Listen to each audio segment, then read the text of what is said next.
Hey, what's good with y'all? What's good with y'all? Let me turn this music down. Let me turn the music down. Hey, what's good with y'all? This is the Thawahgabar for Black Authentic Truth. All right. We're going to get into a couple of clips, talk about a couple of topics. The last topic I'll get into is the UN resolution, uh, basically declaring that slavery, the transatlantic slave trade, was the gravest crime in the history of humanity. Okay. And a few people rejected it. They didn't want to vote that it was, and we know who they are. Okay. We'll get into that among other things. But before I get into it, I know I'm going a little later. I just want to ask brothers and sisters, how was your Sunday going? How was your Sunday evening going? Um, what is it? It's 4:38 over here on the West Coast, Southern California. It is a hot day today. It's been a heat wave, so it's been steaming out here.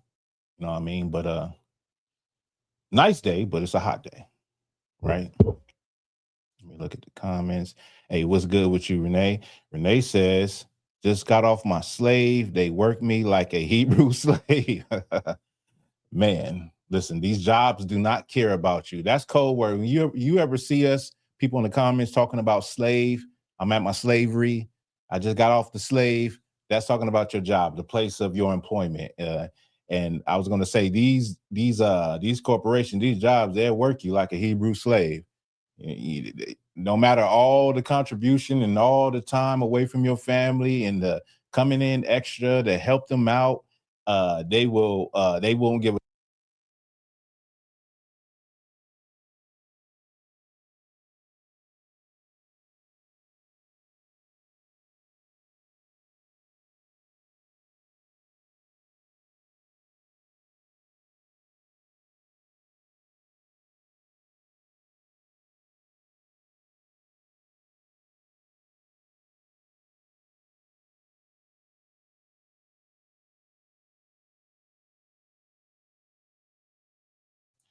Thank you, Renee. Thank you. So it looks like I'm gonna have to pay attention again. I know the sound is back. It looks like I'm gonna have to pay attention again. It's one of those days where the sound kind of like just turns off on its own. And I never was able to tackle that down to find out why that was happening, but that's no sweat. No sweat. But what was I saying? I forgot what I was saying. It'll come back to me. It'll come back to me. All right, let me just toggle this real quick. I'm gonna add this other screen on here. Okay. Yeah, so I'll just keep an eye on that, Renee. I appreciate that. I appreciate the that in the comments because I would have just been talking and I wouldn't have had even known. Okay, let me just make sure. Let's see.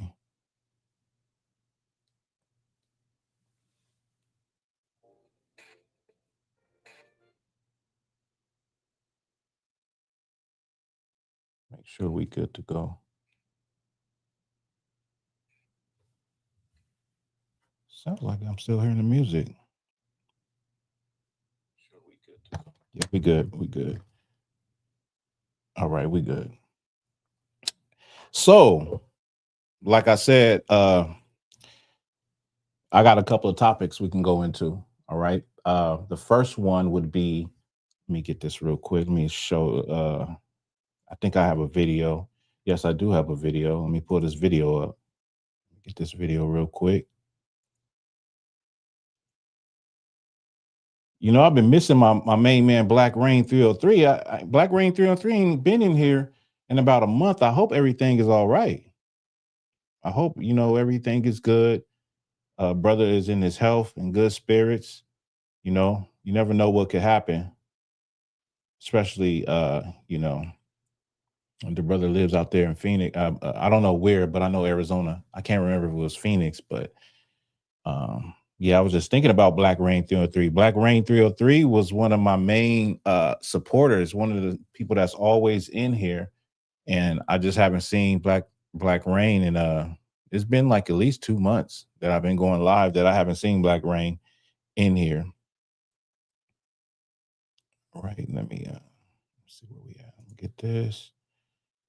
Get this video for you. I don't give a fuck if you're an adult or not. You're not gonna talk to me like that, you dumbass bitch. You're not gonna talk to me like that. Bitch, you're not gonna talk to me like that. You're not gonna talk to me like that. You dumbass playing in my face right now. You need to give her a country. Oh my goodness. Oh my goodness. Oh my God. Put your hands on me. Yeah, I swear to God, if you don't get your hands, put your hands on me. Get your hands on me. I'm gonna start swinging now.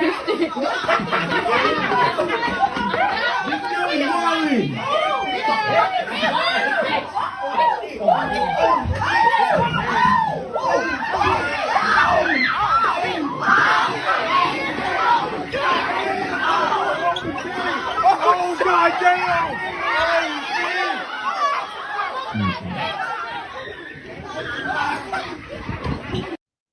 Now, I just want to preface this and say, typically I'm not into showing, violence, fights and stuff like that. But I thought that this was good to talk about because this is somebody's child, a Black child, uh, obviously going back and forth with a teacher. We don't know because the video starts off with her saying something like, I don't care if I'm not your child or something like that. So I'm assuming the teacher said something like, you just a child, or I got kids like you.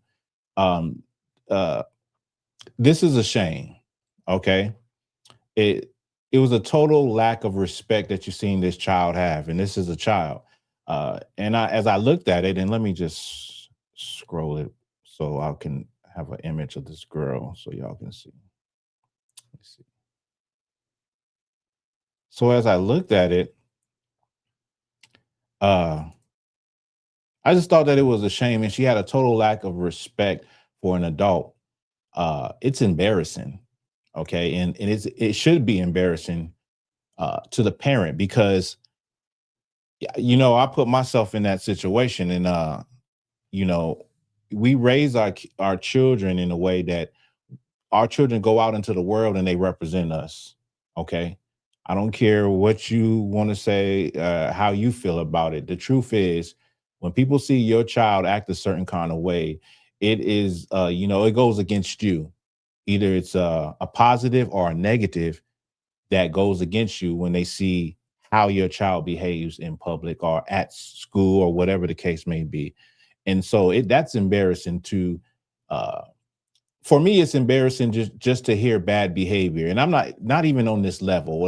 If a teacher told me that my child was not following directions, was blatantly not, doing what they were supposed to be doing, even that is embarrassing. But this kind of goes this takes it way above that level where she's putting her hands on the teacher. Like I said before, just a zero lack of respect. And in a situation like this, what's really a shame is that some of these parents, I'll say a lot of parents, will go up to that school, and what they would do is, have an attitude with the teacher. They would try to defend their child as though their child is some damn angel, when your child is a effing monster at school. And another thing in this video, what you see all the kids that are laughing, and they are enjoying it, and they getting a kick out of it. And I'm sure there's some boys in there, or some bigger kids, or just some kids with some common sense that would say this is not right, and would have got up and tried to get between her and the teacher. And that didn't even happen. So it's not just about this child. It's about those other kids in there too. It's how these people are raising. It's how Black people are raising your children. You're raising effing monsters in your house that go out with zero respect for anybody and put their hands on the teacher. Now, you don't want this to happen in a place that's more public where they could really get hurt, because this is a child. Somebody is buying her clothes. That's another thing I was paying attention to, is what she had on. She doesn't look like, she looks like she has, clothes that, somebody had to spend money and buy the clothes. I don't approve with how she's dressed, but somebody is buying her clothes. She got eyeglasses on. Somebody is buying those glasses. I'm gonna say a mother, because I definitely could say, just off of looking at this, that there is no father in that household with the level of disrespect that she has for an adult, for a teacher. Once again, we don't know if the teacher took her phone away or said something, but we do know that she said something to her. She said, "You're not going to talk to me like that." So obviously the teacher said something to her that she did not like for her to respond like that. All right. Let me see. Let me look at the comment. Renee said, yes, that's number one. Her mom is going to say, "What did she do to my child?" first when she go up to the school. Meanwhile, your child is at the school acting like a wildebeest, acting like she has no home training, and she doesn't have any emotional control. Okay. I'm not coming down on this little girl. She's not little, but I'm not coming down. Still a child. And so she doesn't understand the repercussions of her actions. But this stems from home. This is how you grow up in home. This is what is allowed in home. Now, she's doing that to that teacher. If she's amping up on that teacher like that, putting hands on that teacher, imagine the confrontation she get into it with her mother when her mother says something or talks in a way that she doesn't like. That's something to think about. Okay. But what would be the solution? Okay. What would be the solution to that? Rearing your children, disciplining your children, having a nuclear family, having a man and a woman in a household that can balance that type of behavior. Because many people like me, I look at that, I say, "Oh, no, you won't you won't make it in my house trying to act like that with any adult." I require not only my children to respect me, but I require my children to respect adults also. If an adult wrongs you, you have me to come to. If a teacher wrongs you, says something wrong to you, says something, that's not professional, disrespectful, whatever the case may be, you have me to come and settle the score. It's not up to you to step out of a child's place and act like an adult and show a total lack of respect as though an adult is your equal when that is not the case. We grew up on respect, y'all. I don't know where y'all grew up at. I don't know how y'all was raised, but yeah, we was raised with respect. You know what I mean? This generation now, I don't know. I think it's the residual effects of the crack era, but people are not raising their children. And I don't want people to get it, because people get real, Black people are real silly right now and get gender specific and be upset that I brought this out, but I'm not bringing out something about, young men and how they are acting too. It's across the board. The things that I'm saying apply to everyone. They apply to young girls and boys and how we are raising and rearing our children, and the lack of respect that these children have, it comes from how they were raised. All right. So yeah, I'm gonna move on. Move on. So like I said, I said what the solution is. The solution is to rear your children, to care about your children, to teach your children, raise them in a way to have respect for adults. More importantly, we need a two-parent household. We need fathers in the household. You know what I mean? To you know, to rear and curtail, our children, because it takes two to have a balance. And that video right there is just crazy. That's crazy, but I'm sure this happens all across America every day that kids are in school. All right. Uh, so I wanted to talk a little bit about sexual behavior and how when it comes to you know women and women being highly sexualizing themselves. When you talk about the porn industry, when you talk about adult entertainment, stripper industry, prostitution, whoredom, just women dressing very highly sexualized, being very promiscuous. And then you have men that talk down on these women and you say, well, they're all this, they're all that. Look how they dress. They 304s. They're this, they're that. And the thing about it is that men don't actually realize and don't focus on is the fact that women in a lot of these industries and a lot of their behavior is predicated on the fact that men desire it. Okay. So what I'm saying is, if you are looking at a woman, are you wondering why is they like this? Why are they sexualized? Why they always got to show some skin? Why they wearing tight clothing? They're doing that for attention, and they're doing that because there are men that want to see that. There are men that's going to give that type of woman attention. There are men that's going to go to a strip club and give those women attention and spend money. There are men that's going to buy prostitutes. There are men that watch this pornography. There's women too, but we're talking about men. We're talking about the power that men hold to fix and change women, to see things in a different light. So these are men that frequent these things, and that's the reason why women do it. You know what I mean? If it, like, you got to think about it like this. If men stop loving whores, then women would stop being whores. If men stop going to the strip club, then strip clubs would run out of money and go out of business, and women will find something else to do. If men stop buying prostitutes, then prostitutes will have to use their mind and think outside the box and come up with another way to make money instead of doing the easiest thing you can do, right?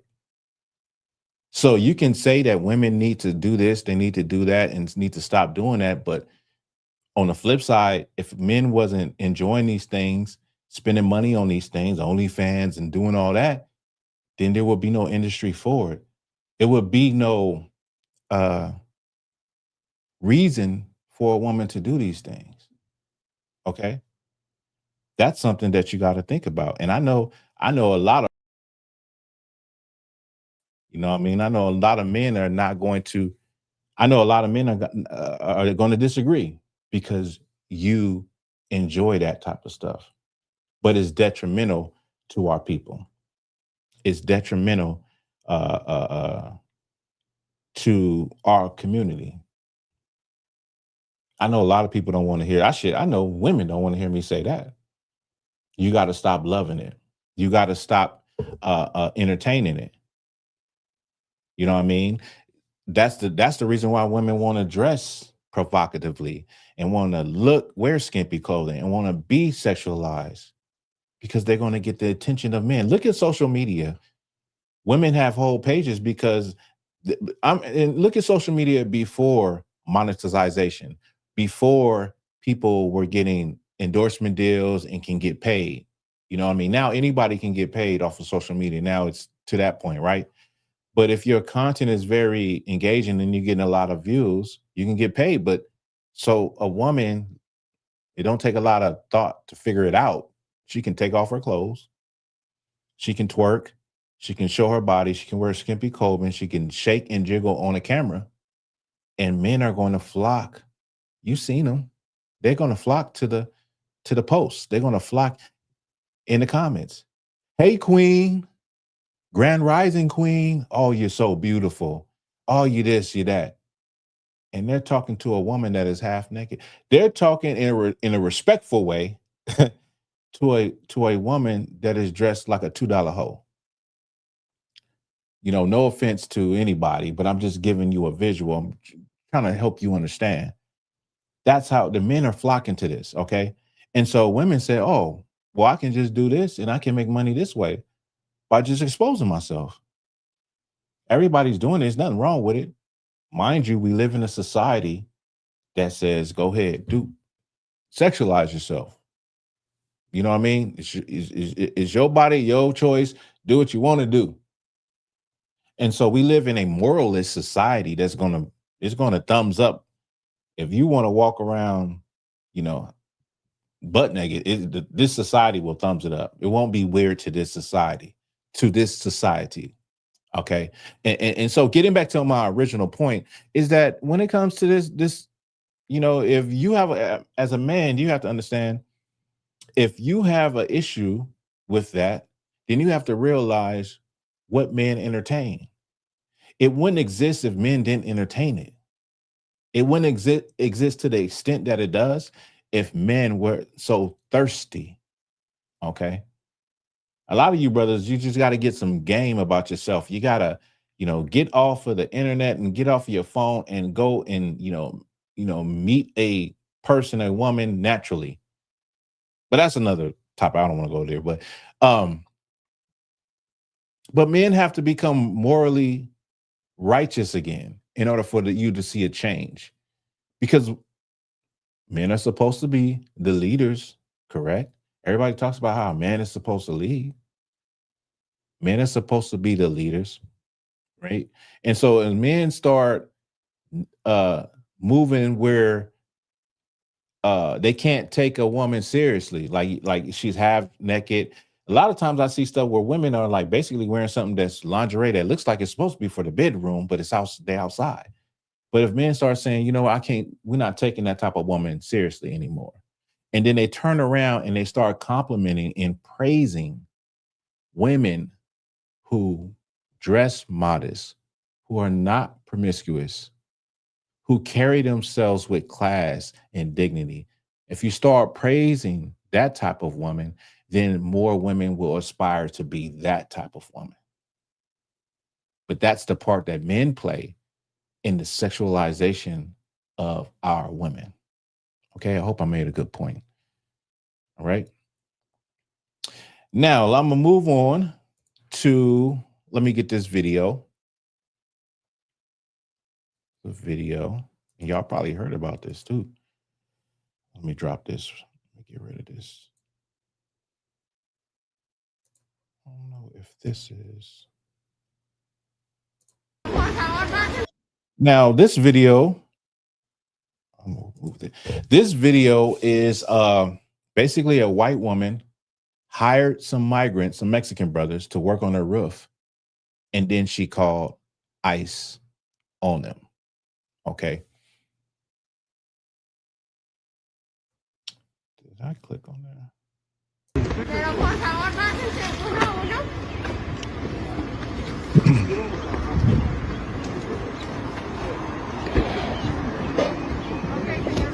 Nos cayó la pinche ley, valió madre. Nos rodearon.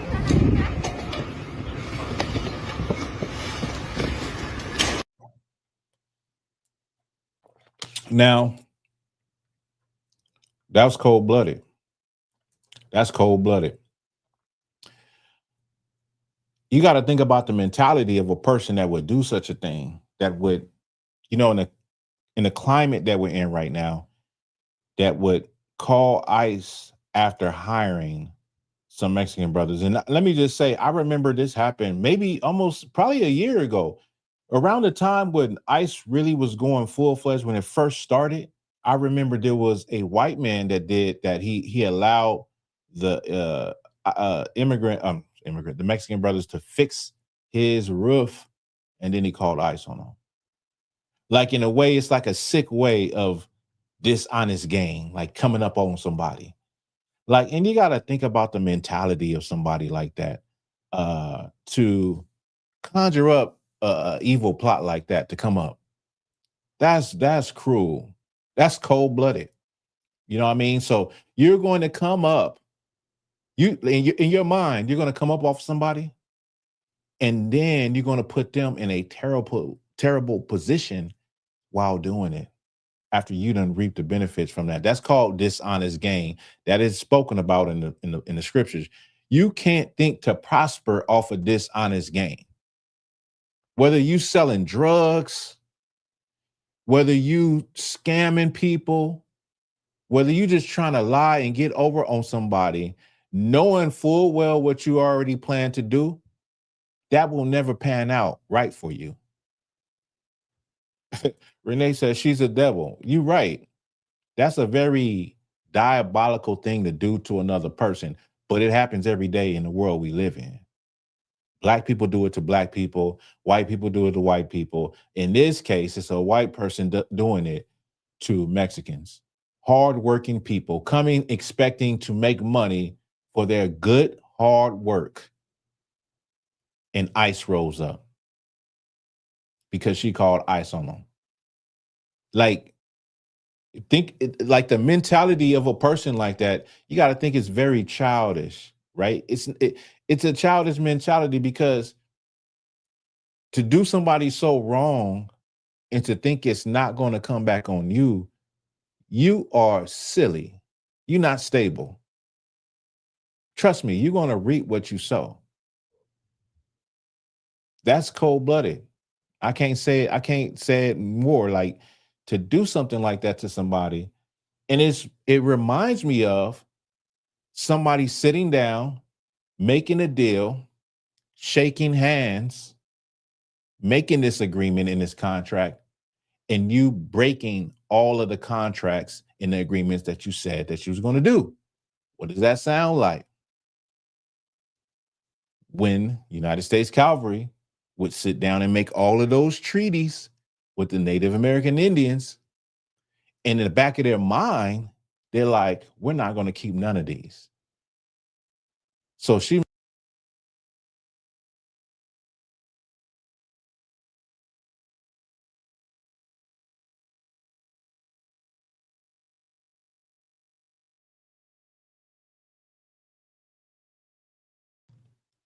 for the whole time they were plotting. I see that the volume had went. I'm sorry, the mic had went out.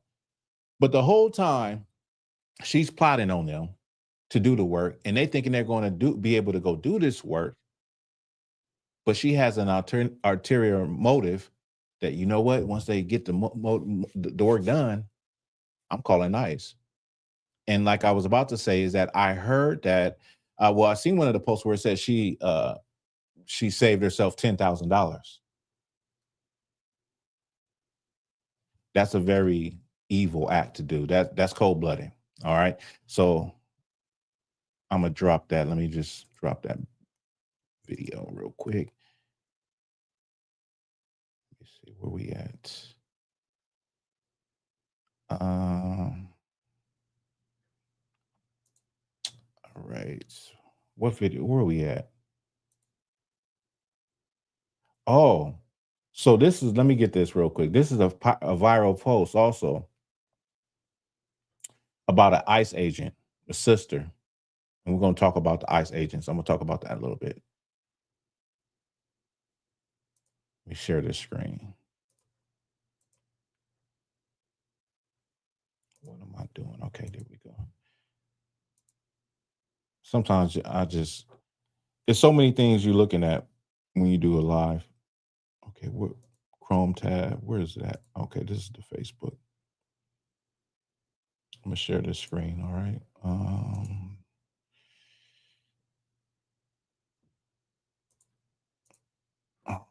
Where we at? So this sister right here, okay, this was a post that I had came across, and this sister actually blew up. This picture blew up. It went viral. This sister, who was an ICE agent in the airport. Remember, Donald Trump deployed all of the ICE agents to the airports. I'm wondering why this is. Well, it's no sweat. Okay. So this sister right here, I came across this and I was a little shocked, but it basically, somebody called her out, okay? And it wasn't even a black person. It looked like it's a white guy, right? He said, "Shame on you, Shaniqua. Weren't you screaming a while back, Black Lives Matter? I was rooting for you. We were all rooting for you. How dare you? Learn something from this." So this post went, not this particular one, but it was all over the internet just like a week ago, right? And people were kind of like getting on this sister for being an ICE agent. And basically, I understand the mentality of black people that would, do that. And just to go further into it, many people were basically shocked at the video and pictures that was coming out that showed that most of the ICE agents that were in the airport were basically black and brown. And so people were shocked that this was, a reality. And I'm like, I'm not shocked. I mean, that's not a big deal. That's very historical. Was y'all shocked? It's no different than black and brown people being in the military, being law enforcement, any type of agency. That's how I looked at it. A lot of times people look like it's a plus, like it's going to be something you're going to see less, but no, you know. So in the history of America, in order to get the job done, they always have needed black and brown people. That's just a given. And so I'm not surprised, because when you look in history, this has always been the deal with America. Now, when the U.S. cavalry, when America was trying to, European settlers were trying to expand westward and take over the land that was dominated by Native Indians, and they couldn't because Native Indians were fierce warriors, what they ended up doing was killing all the buffalo, and a lot of Indian tribes resorted to leaning and depending on the U.S. government. And they enlisted them as scouts, little small regiments of Native Indians that would help the white settlers, the cavalry and all that, fight other Native Indian tribes in order to defeat them. On the flip side, they had the Buffalo Soldiers, black men that were, called the Buffalo Soldiers. They were in regiments, and they helped defeat Native Indians. In fact, I believe the Buffalo Soldiers is called Buffalo Soldiers because the Native Indians said that their hair was like the hair of the buffalo. All right. And so they have always, even back then, they needed black and brown people to get the job done. No different than today when it comes to ICE, law enforcement, any type of agency. They need black and brown people to help get the job done, or the job won't get done. Now, how you feel about it, or whether or not you believe these type of people are traitors to their own people, I mean, that's another topic, but that's the point. That's the point. Okay. So when people seen all the ICE agents and was making a big deal about it, Mexican and black ICE agents, listen, man, you're talking about a poor people. You're talking about a $50,000 bonus. All right. With that sister I had just showed. And is it still sharing? Let me look. That with that sister, you're talking about a $50,000 bonus. I mean, some brothers and sisters are going to choose the money over what's right. They're going to choose the money over morals. That's just what it is. It's always been that way. It's always been that way, where some of our people, they're really just seeing survival. Okay. They're not thinking about the after effects. They don't have a inclination or a love to the struggle of their people enough for them to say, no, that 50,000 sign-on bonus I'm cool. I'll find another way to survive. All right. And so that's why you see so many black and brown ICE agents, because they're trying to survive. Like we all trying to survive. But some of us will survive in a way where we don't have to go against our morals and what is morally right in order to get the bread and in order to, take care of our families and stuff like that. All right. Sister said, this place has always used us to oppress our people to do their dirty work. Yeah. Go to the plantation, overseers. Overseers were black people. There were slaves that the slave master would enlist to beat the other slaves. All right. That's very true. You will always find some of us like that would want to put, and some of us would do it for the money, but some of us would not only do it for the position and the money, but because they like to do it and they hate their people, right? You got a lot of black people like that really deep down inside psychologically, they really disdain their people because they are infected with the brainwashing of white supremacy, the stereotypes that they say about black people. And they like, man, look at this nigga. Look at her. Look at him. I can't stand these niggas. I can't stand those is niggas right there. Those is niggas. I'm a black person though. See, I'm not like them. I'm different. You see, boss, I'm different. Those is niggas over there. They don't care about nothing. They self-destructed, but I'm a black person. I'm educated. And you see that our people have always, you have always had some people in our group to be that way, to act that way, and to take that stance. It's all good. Because these people, I don't get mad when I see people like that today because I know they existed on a plantation. They existed in West Africa. How you think that Hamites was able to get God's chosen people on slave ships? Because there were some traitors amongst us. So it's always going to be like that. You know what I mean? You take a little bit of a little salt with the grain. You know what I mean? So now let me see what I want to get. What topic? Okay. We spoke about this. So this goes back. When the last time Drewski had a skit? The last time Drewski had a skit, it was a minute ago, but it was the NASCAR one. Okay. And then we had to say the same. I had to say the same thing, and many black people had to say the same thing. So everybody pretty much now knows about the Drewski skit with Erica Kirk. Okay. And then Erica Kirk seen it, got upset, sent Drewski a cease and desist letter to take it down, the video down, where he's actually playing Erica Kirk. Let me see. I got a picture. Let me put this picture up, which is crazy. Remove that. Stop the screen.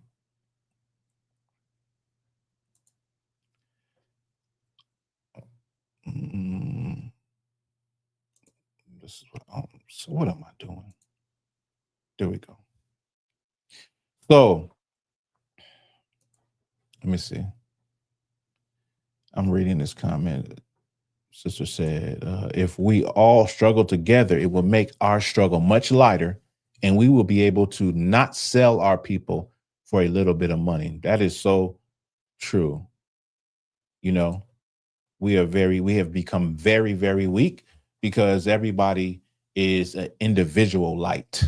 Meaning, if you just go back to the 80s or you just go back to the 70s, black people were about each other still, community. Now we live in a world where black people are individuals, have an individual mindset. And so because of that, we're very weak. And nothing we ever try to do will ever work or fix us on a large scale because we have an individual mindset as opposed to we used to have a communal mindset. We were all together in one, fighting a common struggle. All right. So with this Drewski and Erica Kirk thing, people are upset all over again, which is crazy because it seems like it's just always selective outrage. It's always selective outrage. And they're trying to compare, like Erica Kirk said it, like, well, what if somebody dress up? Now, if somebody dress up as blackface, then, people will get upset. This is what they always say. They said it last time. They said anytime Drewski or anybody does some good comedy in whiteface, or I don't want to say whiteface, but just dress up as a white person and do a comedic skit, which, common sense and people with a little bit of knowledge would understand it is not the same, right? It's not the same. It's not the same at all. And we can go into a little bit of the history. Like when it comes to whiteface, okay, when it comes to blackface or minstrelsy, minstrel shows, that was rooted in racism, bigotry, and hatred of black people. So much so that white people would put on black paint on their face to make fun of black people through racialized stereotypes about black people.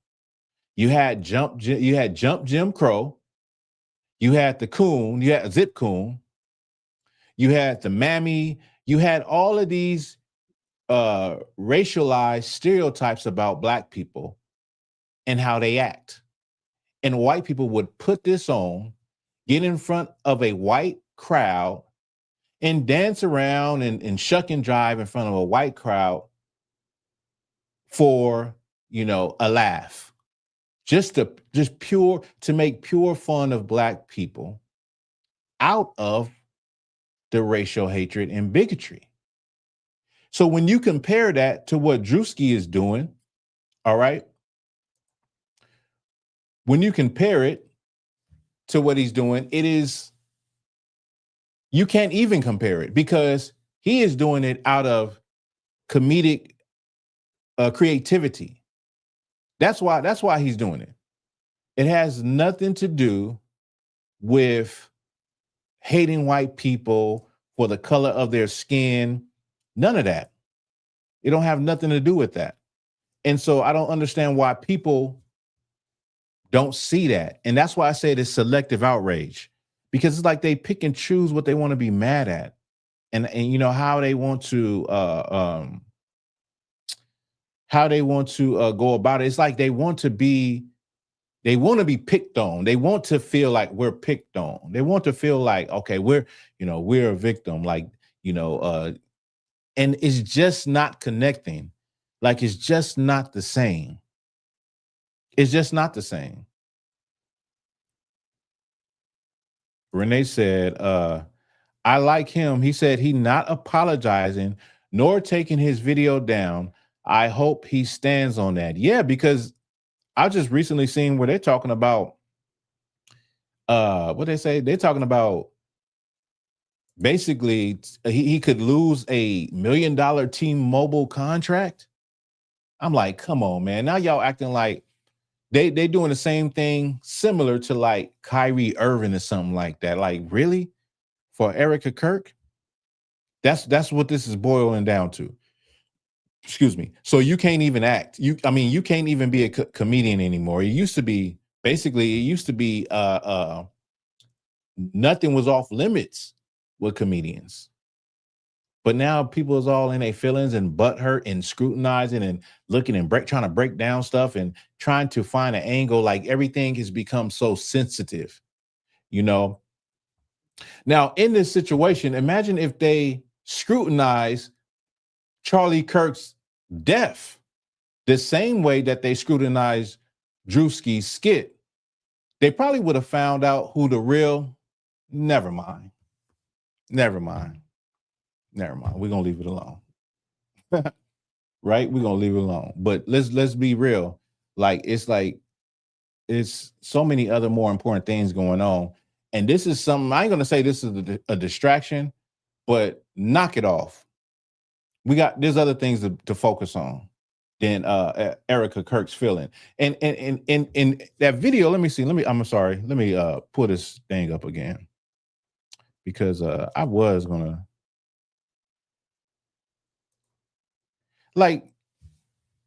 low key. Okay, Drewski, what he did, let me rephrase that. He didn't do anything that you can't go into history and look, and Erica Kirk did, right? She did everything. Or I'm saying he did everything that she did. It's not like he made up something or he's, making it look like she's something that she's not. Everything that he did basically is like he did his homework on her, right? From all those scenes. I'm not going to play the video, but I'm looking at it. I mean, technically, he was on point, but you look at him, he really don't, he looked like her, but Drewski's features are strong. You can see him through all of that makeup. And let me just say this. Although I think that it was funny and, for what it was, I don't personally agree with black men dressing up as women. No time. I never have. I don't, I come from the era where, they was talking about how black men have to put on dresses and stuff. Then on social media, you had people that you had a lot of content creators, not a lot, but I can think of 2 black men that became really big by dressing up like women. So I just want to say that I don't agree with dressing up as a woman, as a black man, to make people laugh. I understand this is specific, and this is about Erica Kirk, but in general, I don't, I feel like if you somebody that's funny and creative, you can make people laugh as a black man without dressing up as a black woman, putting on women's clothes, none of that, right? But when I looked at him, I said, damn, he looked like Erica Kirk mixed with the Predator, mixed with Chucky. That's what it looked like. Looked like the Predator mixed with Erica Kirk and Chucky, if they would have all had a baby, right? I'm gonna leave that alone. But yeah, I mean, at the end of the day, it's not the same. It's fake outrage. It's no point in getting upset at Drewski. That's what he does. And people trying to compare this to blackface, you out of your mind with that one. You're out of your mind. Y'all upset. Y'all be mad at the wrong things. Y'all be want to be mad at everything. Take that same energy and be mad at the killer Charlie Kirk. I mean, that's just a suggestion. Remove this now. This is my I'm gonna get to this UN resolution on slavery. Play a little video, and then we'll talk about it, okay? Let's see. Share the screen. I'll share that screen.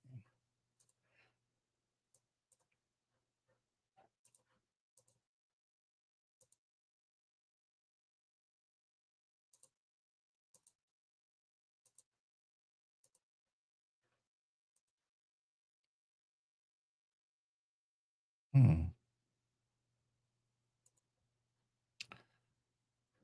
right.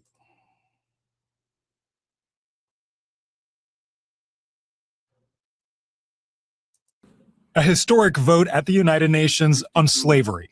Therefore, draft resolution A/80/L48 is adopted. The UN General Assembly has declared that slavery is the gravest crime against humanity, specifically the enslavement of some 12 million Africans and their descendants through the transatlantic slave trade. The resolution put forward by Ghana was harshly criticized by the United States, where tens of millions of descendants of enslaved Africans live today. We'll be talking about. We got another video. Let me share this. Now, this is the president of Ghana, and he's going to explain a little of what happened. And there's some points that I want to go over. All right. Let me see. Drop that.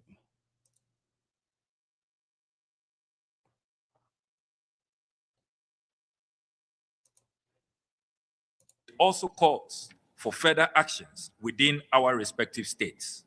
We therefore urge every member state to consider carefully the actions it must take to ensure inclusive and good faith dialogue on reparatory justice.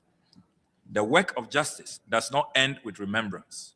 The racialized systems that adversely shaped our world must yield to a system that does not distinguish between our common humanity, and which seeks for the interests of all peoples in a fair, just, and equitable manner. Let me conclude with this reflection. We cannot change history, but we can change how we remember it. And in doing so, we can change what we carry forward. Today, the world has chosen to remember with purpose, justice, and equity. Let that purpose guide us toward a future that is more just, more inclusive, and more profoundly human. I would like to thank our negotiating team, staff of the Ministry of Foreign Affairs, the staff of our mission in New York, in Geneva, and in Addis Ababa. And I would like to thank especially our President, His Excellency John Dramani Mahama, for his vision, his dynamism, his effectiveness, which the UN Secretary General acknowledged today in their bilateral engagement, and for his humanity. His guidance has been absolutely phenomenal in bringing us to this historic moment. Ghana, Africa, and all people of African descent, and indeed all people of the world with good conscience, will eternally be grateful to President Mahama for his leadership at this defining hour in global history. I thank you very much for your indulgence, and I shall now take your questions.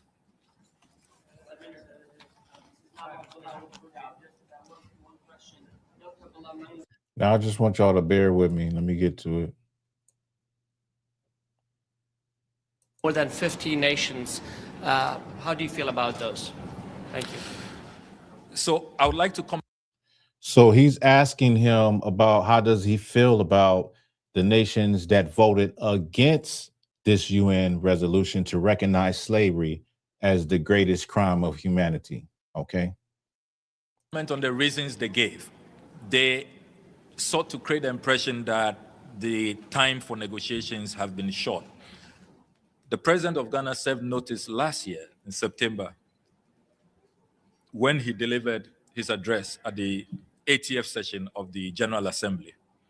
Immediately thereafter, we put together a broad-based coalition, including experts, academics, researchers, historians from all regions of the world. And we commenced negotiations. In the history of the United Nations, this has been a resolution that has gone through so many rounds of consultations. And even the duration for this consultation, each consultation, the standard practice at the UN is that it takes 1.5 hours. We allocated 3 hours, twice the time, and had multiple rounds of negotiations. So there are some that to us, it is clear that even if we gave them 50 years, they would say that the time is not enough. But we can no longer wait. So what he is saying is basically, as they're having these negotiations, it's been years, 3 years, but he's saying that they have, in these rounds of negotiations, in which they had a lot of them, the time frame is you get like 1.5 hours. He said they were given even 3 hours. Ghana was to get these negotiations correct. And he said it just seems like, basically what he's saying is, it seems like when it comes to these other countries like America, because America was one of them that disagreed with this resolution, Israel and Argentina. He said basically, some people just don't want to get it done. It would if we gave them 50 years, they would still be undone. They would not come back with an answer, with a true answer. Okay, let me play a little bit more. September, we will be commemorating 100 years since the last slavery was abolished. 100 years. And yet there has been no justice. A whole century.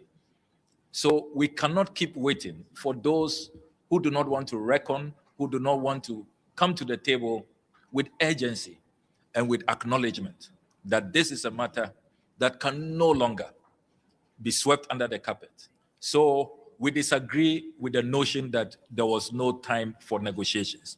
Secondly, the claim they have made that we are seeking to create a hierarchy of crimes. We have stated clearly that it is not about hierarchy. We are only speaking to a historical fact.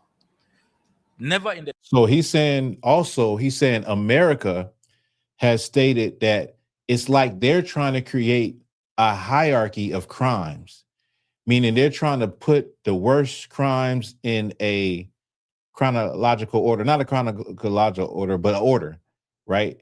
And that's not what it's about. He said, this is just about the facts.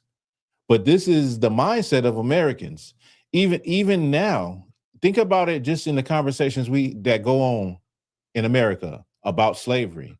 What you typically hear is what? You get this pushback that, that wasn't the only people that are enslaved. All people are still enslaved today. You get this idea that you're trying to rank the transatlantic slave trade as the greatest crime ever. No, it just happens to be the greatest form of slavery ever, the worst of ever. But in their mind, they're like, you're trying to say, oh, you're the most oppressed, you're the most this. That's how white people react when you talk about slavery. They either say that or they go into a hyper defensive mode and say, well, everybody just went through slavery. The whole world has went through slavery.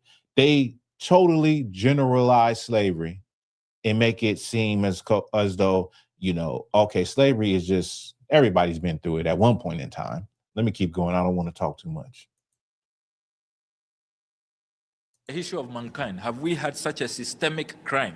We took over 3 centuries, more than 300 years, with its consequences still lingering onto this day, manifesting in racism, in structural inequality. So we are talking about the contextual framing of what has happened, not about ranking crimes. And we made that very clear. So we are clear in our minds that some are just deliberately stonewalling and introducing red herring. But what is fundamental, which nobody can deny, is that more than 12.5 million people were forcibly removed from the continent. More than 3 million people died, were tossed into the transatlantic ocean, which is a mass grave site. And in our country, Ghana, we are currently, UNESCO has certified that, the country with the highest number of slave forts and castles.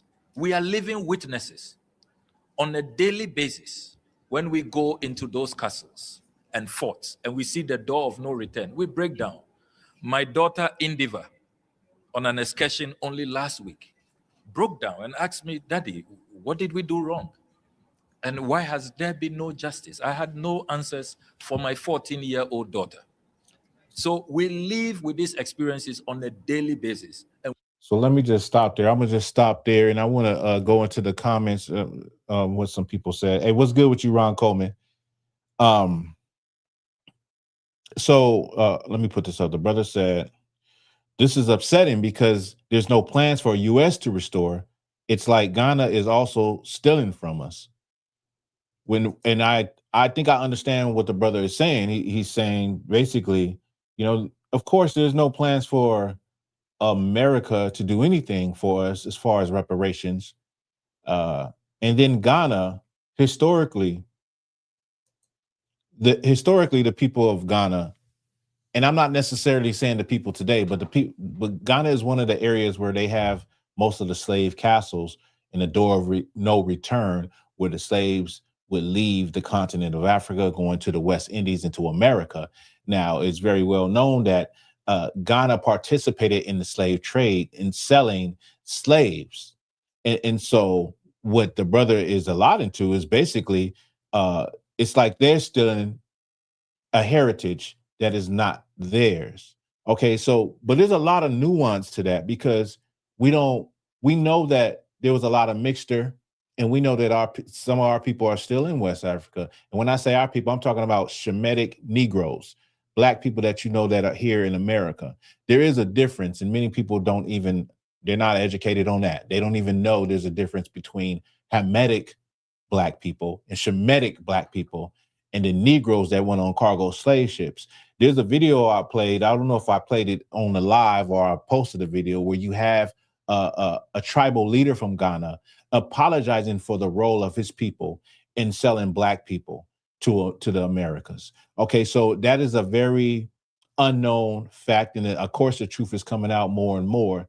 Now, many people make the disconnect. We understand, like, okay, we definitely are not the same as Native Africans or a lot of the tribes, right?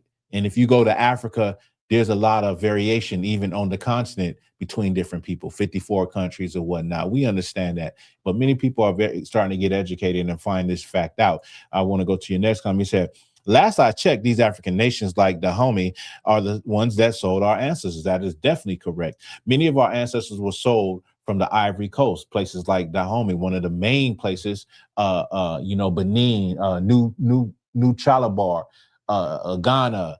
And so there is a misconception of who we are, right? That's why there's such an identity crisis with Black people in America. Black people, African American, FBA, Pan African, this, that. It's a misunderstanding because we are a group of people who are like a lost sheep, right? We're always searching for something to identify ourselves. And so what the brother's saying is very true and very valid if you do your research, if you open up some books and you learn some knowledge about where your people came from and who they are. Okay. So he said a lot of things. Lastly, he said a lot of things about, the fact that in Ghana, they can't get over it because they have to go and see these castles. And then recently he was with his daughter that broke down crying and asked, what did our people do? What did we do wrong?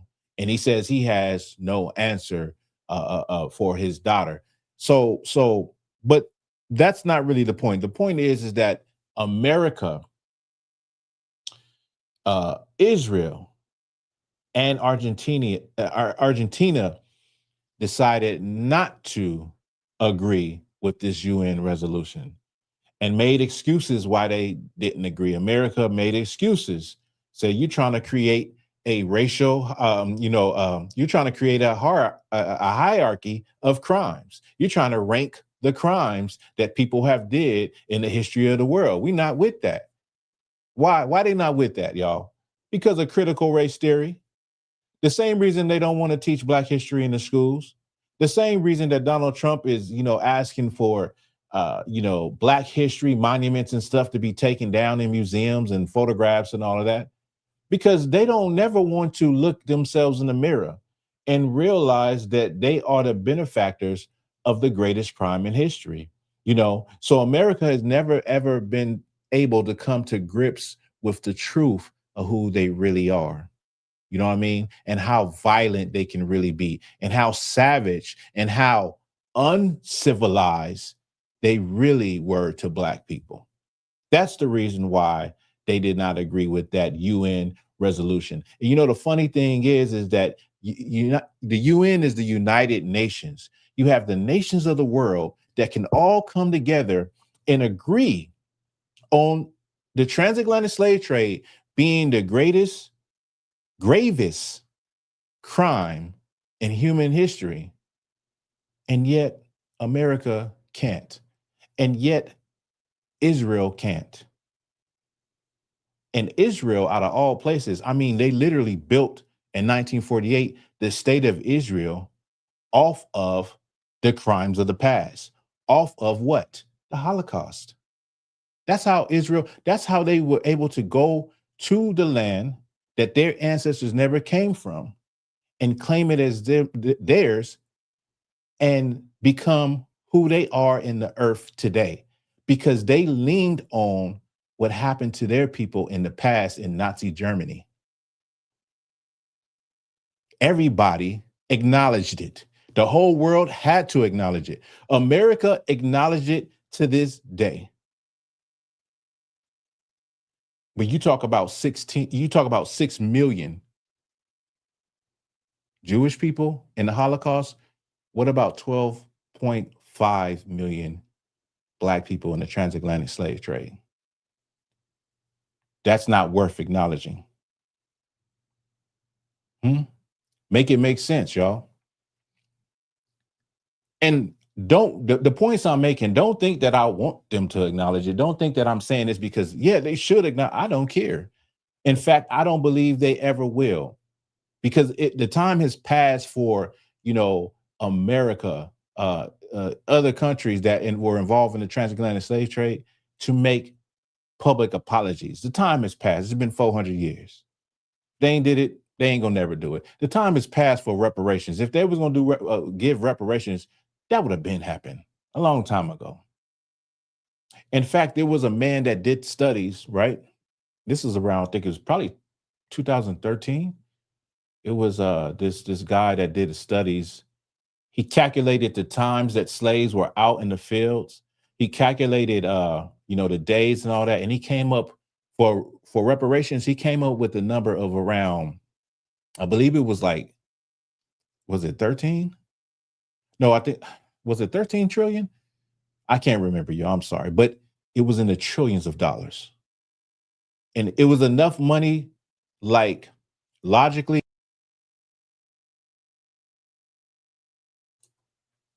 that amount of money would bankrupt America if they had to give that back. You see, the reparations that Black people deserve from what has happened to them, it's bigger than money.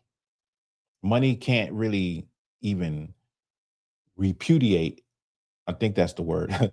Money can't even solve that issue of retribution, of getting payback for what has happened to you as a people. It's too big. It's bigger than money. I can tell you that. I ain't gonna say what it requires, but I hope somebody that's smart enough gets what I'm saying. It's way bigger than money. You can't put money is the last thing.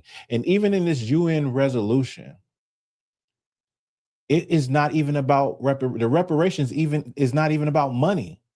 But that's what a lot of people are already thinking when they hear reparations. Like, the Europeans, they're thinking money. It wasn't even about money. It was about, putting things in place to educate, to fix, to bring back artifacts that was taken from West Africa, artifacts that were taken from, they're in London. They have all those African artifacts that are all over European places in museums. So it covers, a lot of things, but it's not money. It's not even asking for money. Right. The first time the minute they hear reparations, they like, oh no, we're not paying out all that money. We're not doing all of that. You know what I mean? We're not doing all of that. We can't do that. So what you have to understand is America will never, ever restore to the people the things they have taken away from the people, Black people, brown people. They will never do it. It's not in their being to do it. It's not in their consciousness to do it. It's not. It will never happen. And I don't want to I'm not trying to come down on any Black people that, fight for reparations and all of that. Do you know what I mean? But I just know the devil that we're dealing with. I know the people who we're dealing with, and I'm generalizing on purpose. They are a prideful nation. They will never, ever, bow down and say we were wrong. Hell, you see, they won't even do that when they just killed a whole bunch of children with a missile strike. They will never bow down and say that they are wrong. Especially in this time. If you had a chance for, white America to say that they were wrong and they apologize and they did the gravest crime in human history in the transatlantic slave trade, it would have been a long time ago. It would have been during the era of 40 acres and a mule. That's when they would have said it. So, don't hold your breath. Don't hold your breath waiting on these people to acknowledge the crimes of their forefathers. There's a beautiful scripture in the Bible that reads, prepare slaughter for his children for the iniquity of their fathers. Many times we hear, well, you didn't go through that. You wasn't a slave. I didn't have slaves. You wasn't a slave, so it doesn't matter anymore. Do you know that there is no statute of limitations on murder? When it comes to Nazi Germany, right? They find one of those Nazis and he's in a wheelchair. He's 100 years old with an oxygen tank. They will bring him to court. They do not care. They don't care when it's their people and when it affects them. But when it's you, they just say, forget about it. That's too long ago. There is no, you're not affected by what happened then. That didn't happen to you, But it seems like the world has opened their eyes. And let me just say this, and I'll end with this, and I'm just paraphrasing. In Psalms 83, it talks about the Israelites, and it talks about how all the nations have conspired, that there will be no remembrance of God's chosen people, the name of God's chosen, who they really are, right? And it seems like, all of these nations in this UN resolution, they came together and they're realizing, hey, what happened to these people? That was a very, very grave crime. We can't even find nothing in history comparable. So it seems to me that this is, some type of awakening that people are starting to realize and accept the fact of the crimes that they committed against Black people, who are in fact God's chosen people. And so I was thinking about that and I said, you know what? That's crazy. Like, all of the nations, damn near all of them, agree on one thing. Now we can find that one thing very similar in the book of Deuteronomy 28 and 68. Cargo slave ships sold as slave men and slave women. Ooh-wee. It's so sweet.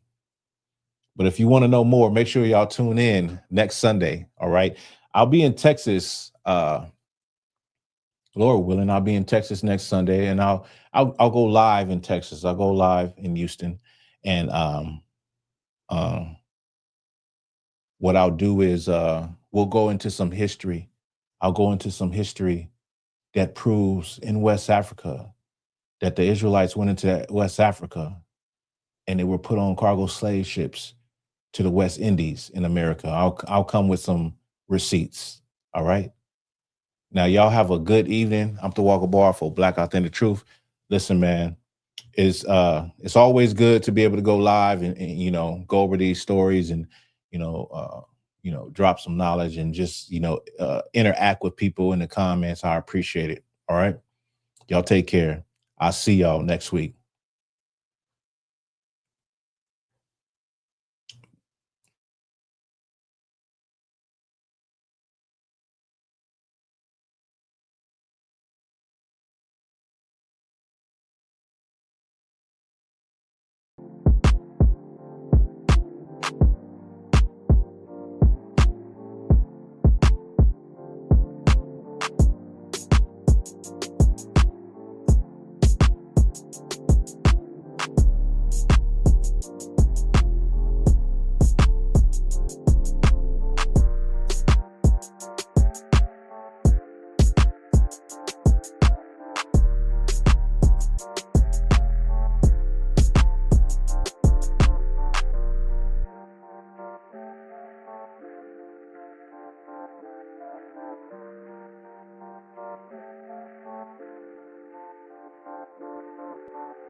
This is Black Authentic Truth.